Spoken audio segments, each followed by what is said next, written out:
Alright, so today it's just a good old simple moto vlog because I'm taking this BMW R9T back to BMW headquarters in the UK to swap it for an F900R. So I thought it'd be a good idea to bring you along for the ride and compare the two bikes. I've had this for a few weeks now. I've really grown to like it. But there are quite a few similarities between the two bikes, so it'll be good to give you my first impressions after immediately jumping off the R9T onto the F900R. I actually saw the F900R in the flesh at EICMA last year, and I thought it looked pretty good, so I'm excited to pick that bike up, especially since I used to have, when I first started this YouTube channel, an ER6N. So that middleweight naked bike has always appealed to me. They're really good for general commuting duties, pretty practical, but also offer a bit of fun as well. So it'll be interesting to see how the format has developed with all the tech that you now get on bikes like that. But at the same time, I'll be sad to see the R9T go. I've really grown to like it. When I first got it, I wasn't raving about it, but by now I've really got to know the bike, and I could definitely see myself riding something like this every day in London. So while we're on the way to BMW, I'm going to tell you about the three main reasons that I've grown to like this bike. And the first is that big Boxer twin. My dad's had numerous BMW Boxer twins, so I've had a chance to ride them on a Sunday for a few hours, you know, while I've been up visiting my parents. But it's really only when you get to ride a bike for a few weeks like this that you get to know the nuances and character of an engine like this. 110 horsepower to me is the perfect amount of power for on the road. It's enough to have a bit of fun, but it's not going to get you in loads of trouble. It's not always egging you on to go that little bit quicker. It's got more than enough for overtaking on the motorway. It's got more than enough to make you scream as you accelerate down a country road. But yeah, it doesn't feel excessive to me. And the way that it delivers the torque down low as well around town is brilliant. Such a smooth engine. A Boxer twin has a regular firing interval. I think it's a 180 crank, so it's a very smooth feeling engine. And so even down between 2,000 and 3,000 revs like this, there's plenty of acceleration. You don't really need to rev it up when you're riding around town to do quick little overtakes and stuff like that.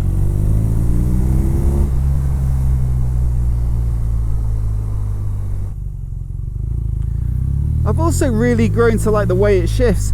It's something that me and Tim covered when we were both out riding this bike last week. It feels really direct and quick when you shift up, and that's probably down to the shaft drive, but also the single plate dry clutch. So it did take a little bit of getting used to, but like I say, once you've got used to the nuances of it, it's a really satisfying bike to ride. And the downshifts, especially when you rev match perfectly and knock it down a gear, it's super satisfying. It's worth adding as well that although I haven't had to do any maintenance in the few weeks in the summer that I've had it, that is another big benefit of shaft drive, that you don't have to clean and lube your chain. And I've also grown to like the sound of the engine as well. I said in the last video it's divisive, and I saw that in the comments as well. Some people like it, some people really don't.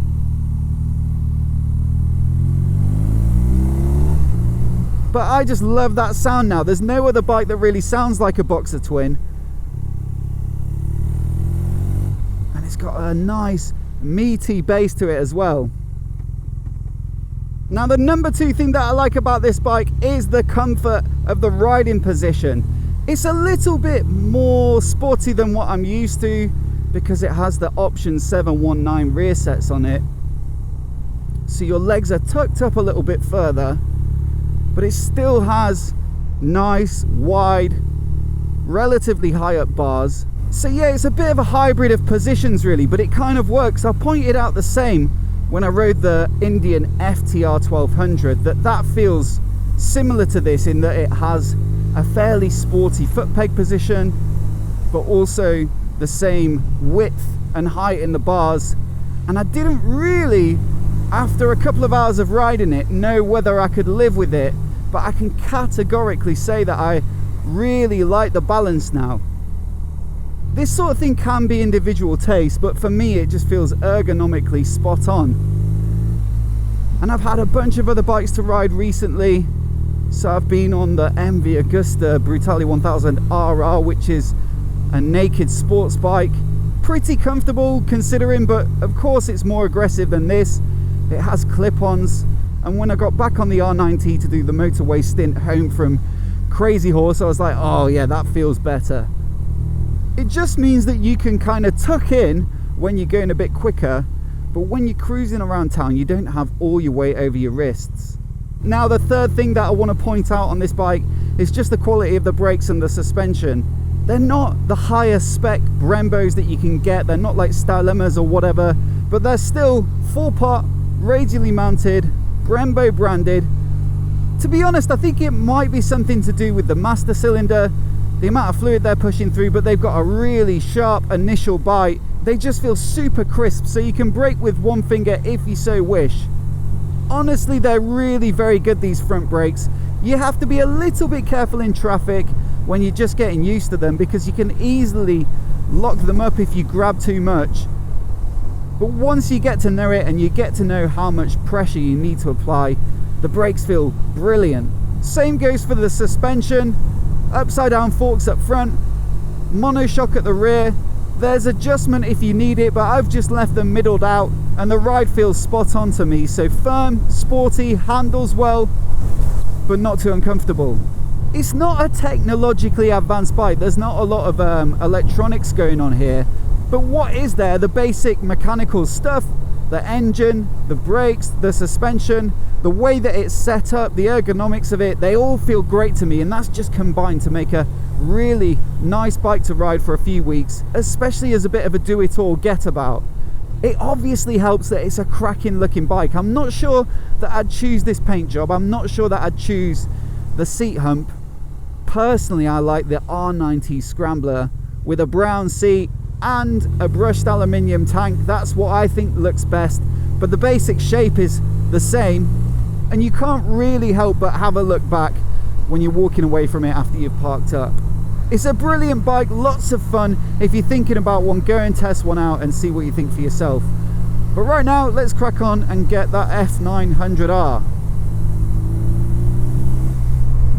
So here we are at BMW, out with the R9T and in with this F900R. What I didn't actually realise was that I was getting the SE version, so it's got quick shifter, like a massively comprehensive suite of electronics. I think it's an adaptive cornering headlight as well, electronically adjustable shock. Yeah, this is full on high tech. And they fitted a sat nav as well, so that's very kind of BMW. Anyway, so it's goodbye to the R9T, but I'm looking forward to getting on this new bike.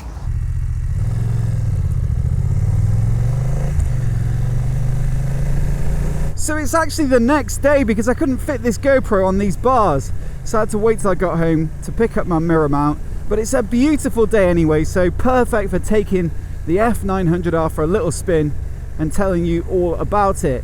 I'm gonna follow up with a proper day's riding with more off the bike footage and that kind of thing, but this is just a quick overview of how it compares to the R9T. And I mentioned yesterday that there are a few similarities between these two bikes. I mean, fundamentally they're both naked bikes, so they have a similar riding position. I think the seat is about 10 mil higher on this bike. It's 815 instead of 805. The bars feel a touch narrower on this bike, and I feel like my upper body is a little further forward, probably owing to that seat being a touch higher as well. But really, in the big picture, it's not like we're comparing a cruiser to an adventure bike or to a sports bike. They feel similar-ish in terms of seating position. The engines as well, you know, they're both twin cylinder and they deliver a similar amount of power. So 105 horsepower peak on this bike, 110 on the R9T, so not worlds apart. And especially when you consider that the R9T is 220 kilos, so slightly heavier than the 210 of this bike, the power to weight is pretty much equivalent. Both have a nice torquey delivery as well, but I think personally I prefer the character of the Boxer twin on the R9T. Granted, it had that Akropovich exhaust as standard, and that certainly helps when it comes to the feel of the bike and the sensation of riding it.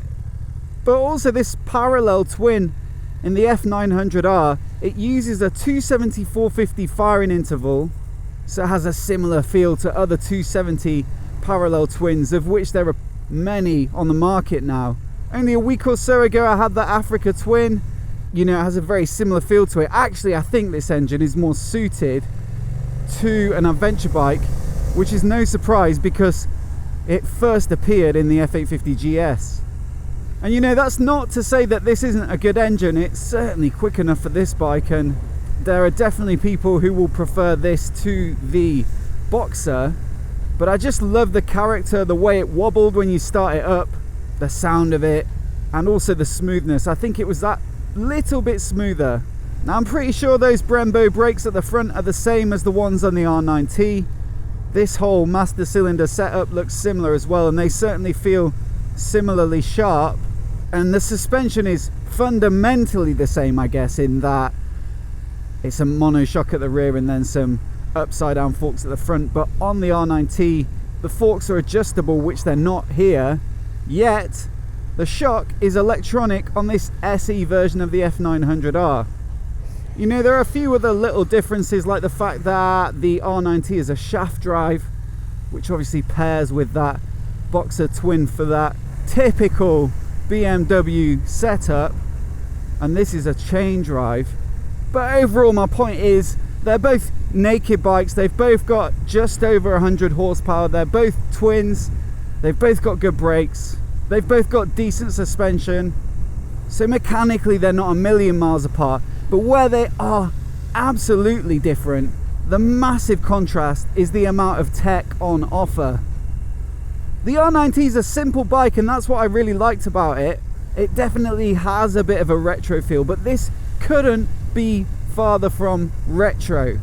The fact that BMW have put this sat-nav on it as well, you know, it only adds to that sensation, having two screens here.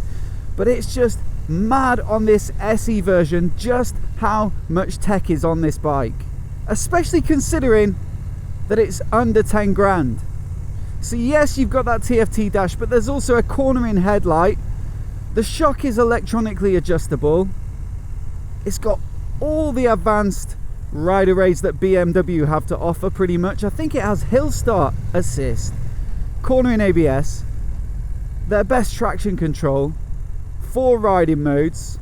Of course, this screen connects to your phone so you can log your rides and get sat nav up there and control your music.